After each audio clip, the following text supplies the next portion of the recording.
The Mets just gave out another massive contract, and somehow it might help the Pittsburgh Pirates. That sentence alone should make you nervous and curious.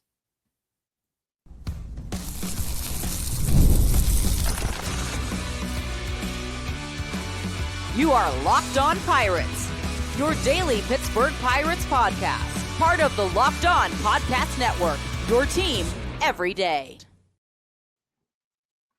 Hey everyone, thanks for making Locked On Pirates your first listen every day on the number one sports podcasting network in the world. I'm Gary Morgan, former editor at Steel City Pirates, covering this team since 2019. I'm a lifelong Pirates fan who hates the idea of ever helping the Mets in any way, shape, or form. Thank you to the everydayers making this part of your routine. This show continues to grow because of you. Mets signed Bo Bichette, and in doing so, might have shaken loose something useful. Today, we're looking at what the Mets could put up for sale, whether it makes sense for the Pirates, and more importantly, whether any of this is actually worth the cost. We're also going to be talking about player spotlight today, which is going to be Kyle Nicholas, and then we'll finish up with a couple good AMAs.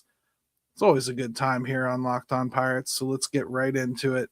The weirdest thing about the Mets isn't their payroll. It's that these are the players potentially on the block. 4 players, all young, all cheap, all making league minimum in 2026, and yet New York is ready to move on. It tells you a couple things. One, the Mets are not waiting for development. They just do not feel like doing that, and they want to upgrade with big names and pay for the privilege. That impatience might be exploitable. I think that's what's important here. I really do. The first one we need to talk about, I think, is Brett Baty. Baty finally broke through in 2025. At 26 years old, he's played 150 games, hit 254 with a 748 OPS, popped 18 homers, and showed actual defensive growth. 7 defensive runs saved, split between third and second base. He's a left-handed bat. That obviously works out in PNC Park. Cost control through 2028. Arbitration eligible starting next offseason. And the real kicker, Baty would cost the most to acquire. I really think that. He's also probably the cleanest fit on the roster long-term. But that's where it gets kind of tricky because the Pirates have already leaned left-handed this offseason with Brandon Lowe and Ryan O'Hearn. You don't turn away talent, but fit still matters. Baty is probably the cream of the crop. And ironically, maybe not the best match for what the Pirates actually need right now. Mark Vientos, another one. If you're looking strictly at lineup balance, Vientos makes a lot of sense. Right-handed bat, proven power upside. He's still just 26. His 2024 breakout, 27 home runs and an 837 OPS showed you the ceiling. And while 2025 wasn't a disaster offensively, the step back was real. His issue mainly, I think, is defense. No soft landing there. Minus 10 defensive runs saved, minus 7 outs above average, 8 errors in just 72 games at third. This would be a clear defensive downgrade from Jared Triolo and not a small one. And here's the key. It doesn't mean you don't do it. It means the move can't be sold as perfect. It's an offensive bet, and it would require confidence that 2024 wasn't a fluke. Ronnie Mauricio. This one's a little bit intriguing. Still just 24, switch hitter, above average defense at third, but the medical file's heavy. ACL tear in winter ball. Second knee procedure in 2025. And offensively, he simply hasn't shown enough yet at the big league level to know that it's going to translate. If you're the Pirates, this is a medical risk, reclamation play. I'm not sure this is a solution for this year. I think Mauricio has a real good chance to be a better player than Jared Triolo.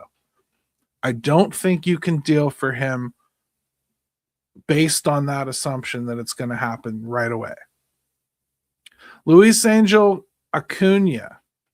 This might be the longest view. The totals are obvious: speed, athleticism, potential, positional versatility. The production, not quite yet. In 95 games in 2025, he had just 7 extra base hits, all doubles, no power. But he continues to rake in AAA and steal bases at an elite rate throughout the minors. Third base is a question mark here. And he's really the least prepared defensively for that role out of the group, I would say. You're really going with basically what you think he can turn into, not what he has shown. The real question, as I see it, really, 2 of these players, Baty and Vientos, are the clear offensive upgrades over Triolo. If you're not getting that, don't do it. There are also clear defensive downgrades. Baty, not so much. Baty can be flashy. He can make some really, hard to believe plays over at third, and he'll mess up on the routines every once in a while. Again, big time progress from him last year. He really kind of became a better player. That's the heart of the conversation to me. 2 offensive upgrade availabilities potentially from the Mets. They're both going to cost you. A deal for Baty. I mean, I think you'd be starting with Hunter Barco. And it might require somebody like Esmeralda Valdez. I've heard firsthand that Met scouts reportedly fell in love with him at the Arizona Fall League. So the question to me is pretty simple. Is the upgrade real? Is it meaningful? And is it worth the opportunity cost? This market's not going to be quiet for long. Teams that miss out on Eugenio Suárez are going to come here next. The Pirates won't be alone. And that raises the price fast, you would think. I mean, I guess some people will probably spend some time critiquing the Mets here as far as, why they would make this move. They already have gone out and gotten, Semien. They've already gone out and got Polanco. They now have Bichette added to that group. It feels as though they have kind of overfilled their infield. And I don't see how they can go into the season with all 4 of these players in the mix. Of course, Mauricio and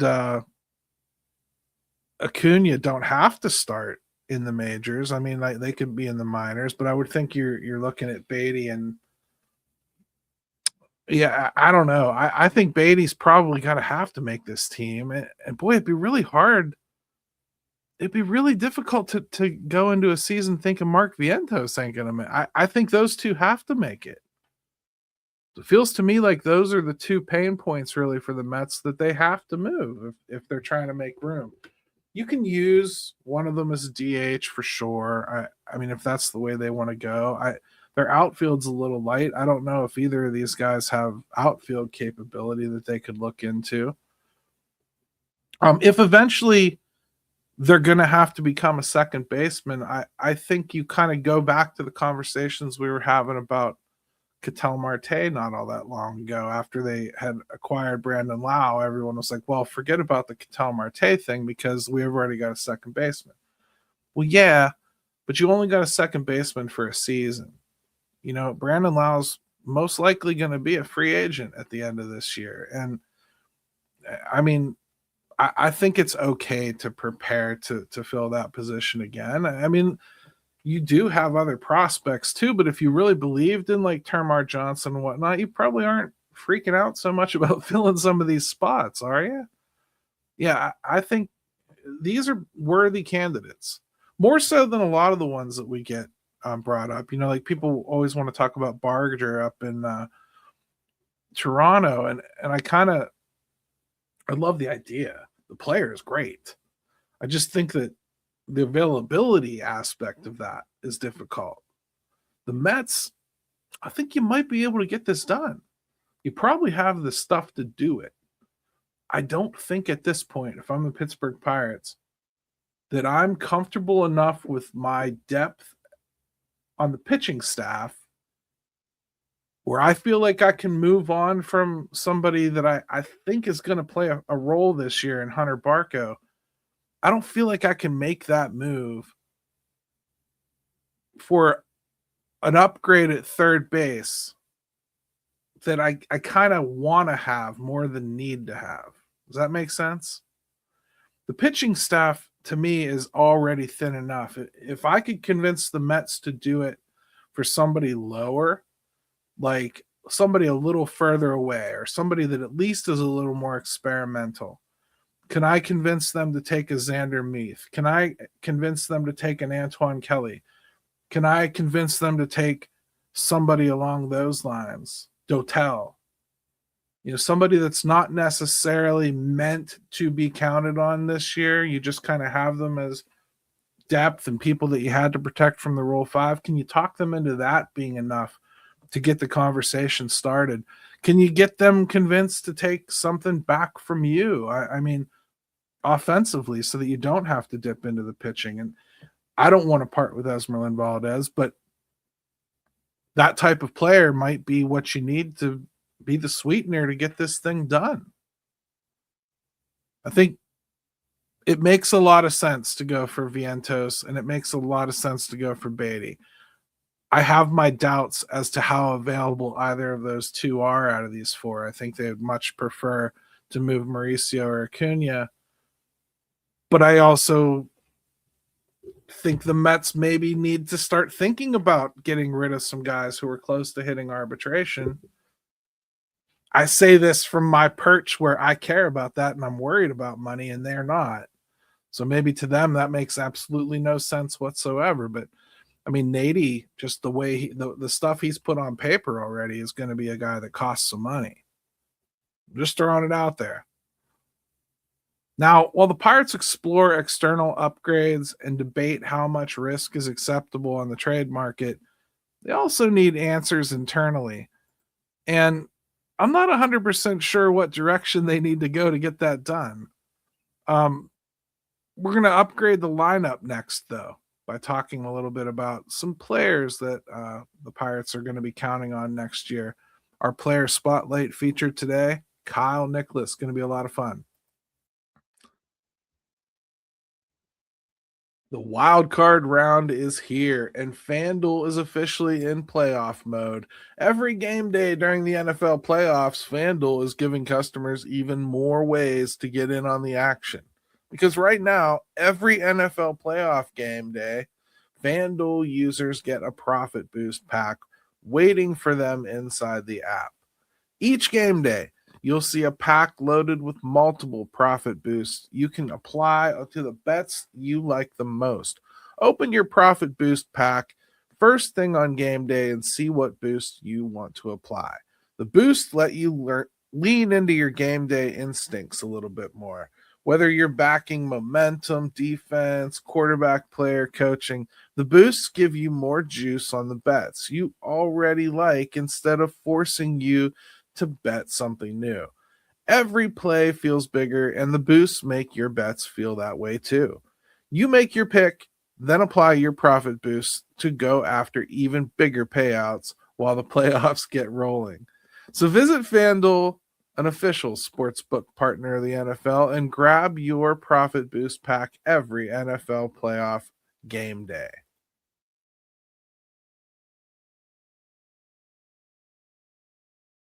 Hey everybody, welcome back to Locked On Pirates. Hey, make sure, if you haven't already done so, that you at least check out the Everydayer Club. Click on that super link down in the show notes. Go check it out. It's going to give you all the details and give you an idea of what's in there. We're calling it the after party over there in the Discord. We all love to talk about the show afterwards together. Hit me with different points, follow up AMAs that end up making the next show. It's a cool environment. Go check it out if you get the chance. Let's talk about Kyle Nicholas. Kyle Nicholas is a guy that doesn't get mentioned a lot. I think we talk about the bullpen and we kind of talk about things we need. And I think sometimes we forget what we actually have, which is why we're doing these player spotlights, because it's important. Kyle Nicholas bounced between Pittsburgh and Indianapolis 3 times in 2025.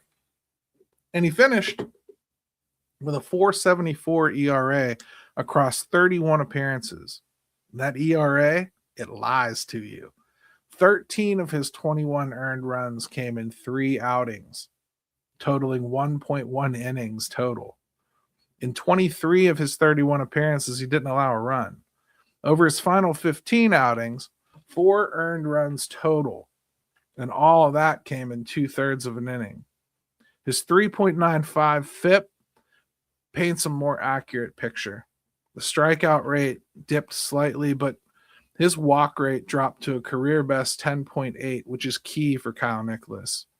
And he continues to suppress home runs at an elite level. This is where Nicholas gets labeled closer stuff. The problem has been consistency.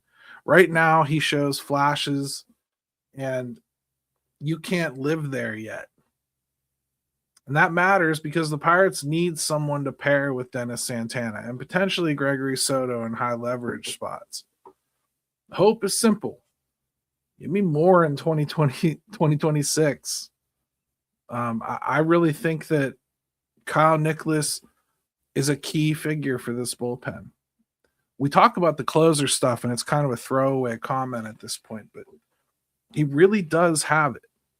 And if he manages to get his control under control, he gets that walk rate down even more, he just has a leverage package that's going to travel with him to the back of the bullpen. The stuff is disgusting. Kyle Nicholas is unhittable if he's hitting his spots. And the problem is he doesn't always hit his spots. Last year, he looked a lot better. He is prone to these blow-ups, though. Like, we just read through what happened to him in just 1.1 innings of his outings this year. That's pretty typical of what Kyle Nicholas has done. In fact, this first year, his ERA was impeccable, and even that had a blow-up at the very beginning to start the whole journey. When he's not hitting the strike zone, he can't hit the strike zone. When it slips away from him, it really slips away from him, and it doesn't come back. Kyle Nicholas is one of those guys that, boy, it's such a win if you can start getting meaningful innings out of him before he even hits arbitration. Because you can have a solid member of your bullpen for the next 2-3 seasons and somebody valuable that you can go ahead and deal for something else. Just from him continuing to stay on the right track and improve. I really looked at that ERA number because I think that is a big reason why he gets dismissed. I think it's a big reason why people want to just, I don't know if move on from him is the right word, because I don't really get that as much as let's just not count on him. And I think that that's fair. I'm just saying, look a little bit under those numbers, because really Kyle was one of our more counted on guys last year, and with purpose. The other thing I'd really like to see with him this year, and it's not important for every player, and for Kyle Nicholas to really take the next step, it's going to have to stop being a defining characteristic of his game. But you can't bring him into situations where there's guys on base. I don't know what it does to his head, but if he's going to have problems with control, boy, that seems like the easiest way to bring it out of him. You know, if you're trying to scare someone out of the hiccups and you're considering wildness hiccups, that's the way to make sure you're going to get it from him. You're going to make sure you're going to see him go wild as if you bring him in with guys on base. That's something that's going to need to change if Kyle Nicholas is going to take the next step here, because he needs to be the guy that we're leaning on the strikeout side of his stuff as opposed to the walk side of his stuff. I need to count on Kyle Nicholas for being able to come into a game in just about any situation and get me the strikeout that I'm looking for. If you can get Kyle Nicholas to that point, he's a weapon, an absolute weapon in this bullpen. Somebody that I think will move back towards that 7th or 8th inning. And it doesn't even have to be this year, but that's the track that I think that you want to see him continue on. I think we're probably done with the Texas two-step back and forth from AAA to the majors. He's probably a major leaguer at this point. You start getting into the point where you're exercising options on him. I think you're having a different conversation pretty soon. Really good depth for this bullpen, though. And I won't go into this season counting on him, just like I'm telling you the things he needs to do to get to the point where he's counted on. Well, I think they see that too. I think you're going to see a very much so dip your toe in the water situation with Kyle Nicholas at the very beginning of the season. See exactly what type of track he's on. Start giving him more leverage as it warrants it. As it looks like he's holding it, hit him with the next. Give him an opportunity here and there. Kyle Nicholas is a guy that best for business if he starts moving towards the back. Really is. He's a good example of where the Pirates are right now. A team with upside pieces, but still searching for certainty. And that idea connects directly to some questions you guys have been sending in, so let's open up the mailbag.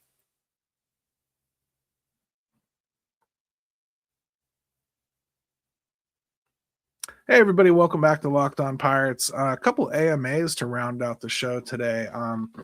Really wanted to get into a couple of these concepts. First one was clearing salary always the plan? This is in reference to our show on Rafael Flores the other day. Questioner goes on to say, I do think Flores was part of the broader strategy, or was Flores part of a broader strategy, basically? Or did Ben Cherington know some of the additions he was going to make when he made that deal? I think this question is basically spawning from like, okay, Gary, I hear what you're saying about Flores being good depth, and don't be upset that we traded David Bednar for him and now he's not being used or potentially not going to make the team. Is this okay? Did Ben do this on purpose? I can't tell you that Ben did this on purpose. I think if one thing this offseason has shown you, what the Pirates want is not necessarily always what the Pirates are going to get. So I'm sure they had an idea of some things they'd like to do, but I doubt very highly that back when they traded for Flores, they were thinking we're going to do all this stuff and render his position moot. I don't think that. I don't even think that for when they got Password Garcia this year. I think they thought, this is a guy that's close to the league with some power potential. We need power. Our system is bankrupt of power. We've got to have it. Let's bring him in. And if we end up going to spring and he gets a spot, hey, so be it. We're going to try to upgrade more anyway. And then they have. And really in the outfield, the only thing they've brought in to block him at all is Jake Mangum. And I personally am maybe putting him a little bit more on a pedestal than I should. But I think in all sincerity, yeah, they have a plan, and it's to add power as best they can. And they grabbed a couple prospects that are close, that have some, that look like they could help in positions of need, or at least positions that they're not all that entirely sure about. And they beefed up some places. I get what you're saying. Would you have traded David Bednar? Like, let's say this didn't happen at the deadline this year. Let's say right now we're sitting here with David Bednar on our roster, and the Yankees have the exact same deal that they pulled off for David Bednar last year. Do the Pirates make that trade? I mean, that's essentially what you're asking. Knowing what we know now, would you have made that trade? Well, knowing what I know now also includes knowing that I'm not paying David Bednar. So I'd say at a minimum, you wouldn't have signed Gregory Soto. So that's pretty much an offset, a couple million different, but not enough to really get too involved in. I would think if they did that and didn't have Flores, nobody's crying about it. You know what I mean? With the knowledge of what you have today, I think nobody's complaining. Last year, when they made the move, you got Spencer Horwitz at first base. You got Henry Davis at catcher. You have to give Henry another chance. You've got to give Spencer Horwitz another chance. I mean, they were locked in on the two positions that Flores plays from the jump. And that kind of left DH there as his eventual landing spot, at least until they were done farting around with what they've got going on with Davis and Horwitz.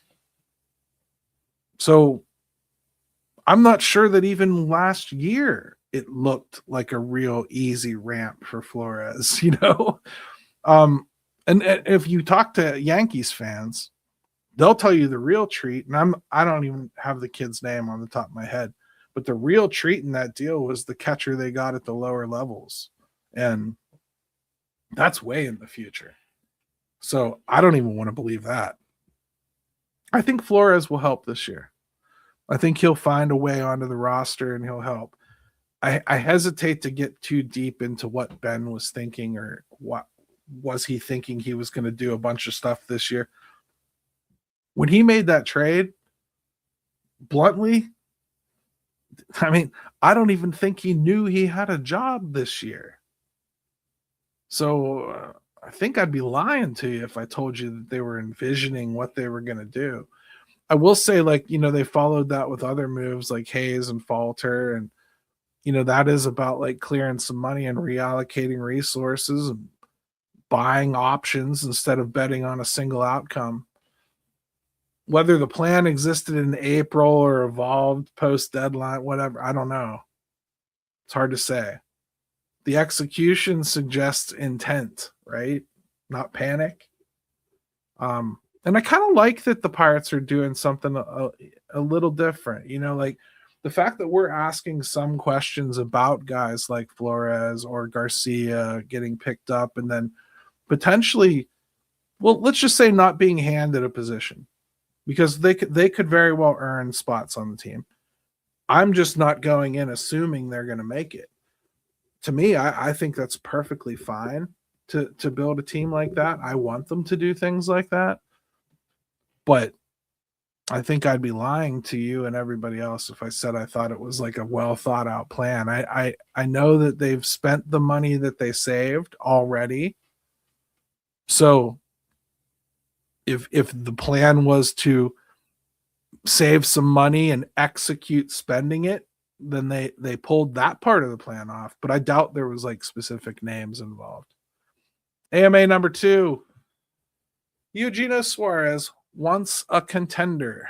I heard Rosenthal say that it's not about dollars with the Pirates. That the money situation is fine. It's about credibility. And until the Pirates prove they're a destination, this is going to keep happening. What are your thoughts? Yeah, I agree. They've only really signed 2 players this year. Ryan O'Hearn, Gregory Soto.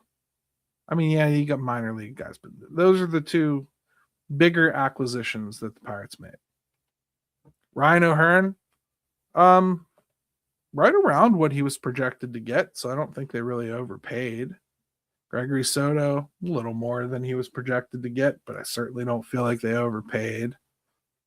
They've been in on other guys. We haven't seen them land any of them. I think it's becoming pretty clear that we won't. I've been telling you guys, if you've listened to this show even semi-regularly, I'm sure you've heard me say Eugenio Suárez, at least as far as what I hear, has no desire whatsoever to play in Pittsburgh.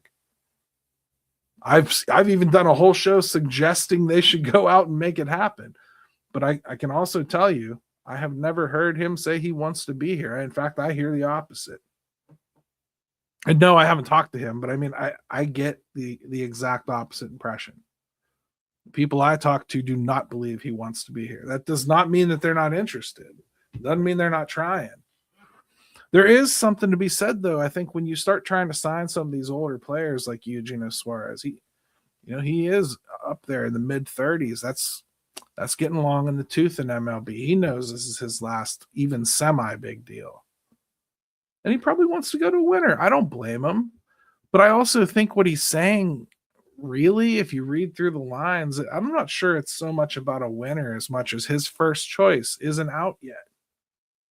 His first choice is Seattle. And I think he's made that very, very, very clear. And Seattle cannot afford what he thinks he's worth. So either he's going to take less than he's worth to stay in Seattle, probably on a shorter deal, hoping that they will have money one day, or he's going to take a deal someplace else and play. And like, the Pirates won't be his only choice. Like, let's say, like, if it's not about money and it's really just about like wanting to win, Boston still needs a third baseman. That could happen. You know, I mean, there are so many ways this could go still, and big teams involved. And I think it'll be very hard for the Pirates to go in and take this player. They can offer an extra year, whatever. I mean, I just don't think it's about outbidding anybody, which is kind of what everybody's always gone with as the supposition, right? It also says, like, at least to some players, what the Pirates have done so far this year, at least stop short of being impressive. It stopped short of changing people's minds about what the Pirates are. They're still that team. Just because you signed a couple guys doesn't mean that anything's changed. Yeah, we saw what you did with the trade. Cool. Yeah, your team looks better. But let's be blunt about where you are. You're still fighting for a playoff spot. I want to go someplace where I'm fighting to move further in the playoffs, because playoffs is kind of a foregone conclusion. We're going to make that. And his options are limited as far as that goes. If he wants to go to a surefire playoff team, there's only a couple of them that might want his services. So, if I was him, I might exhaust that too. I could even see him waiting into the spring. Why would he want to go to a spring training? Why would he want to go do all that stuff?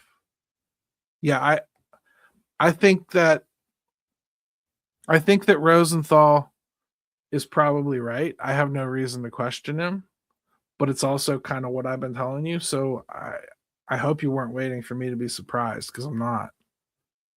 This isn't about finding a perfect third baseman. It's about deciding whether a real upgrade, flaws and all, is worth the cost when the window is opening. Remember, everybody, we're serious about Pirates baseball because somebody has to be. Let's go Bucks.